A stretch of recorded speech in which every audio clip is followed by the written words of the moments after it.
What's going on, guys? Welcome to today's video. Today we're going to show you how to clean your Juul. Sometimes it's not hitting right. It's getting a little goopy, a little gunky in the end there. So the first thing we can do if we want to get a really thorough cleaning is we're going to remove the battery. So this can be done by not pressing on the charging terminal, but on the inside there, we're going to press through the cartridge terminal to remove the battery itself. Now we have just the Juul shell.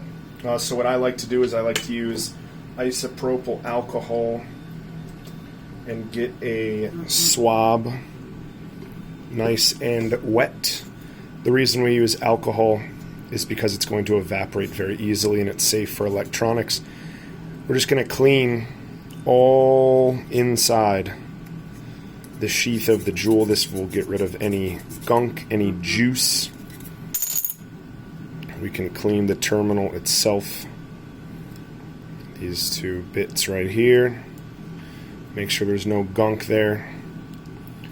And now we're going to just wait a second for this to evaporate, to fully dry, and then we are going to pop it back together, and you're good to go. Thanks for watching, guys.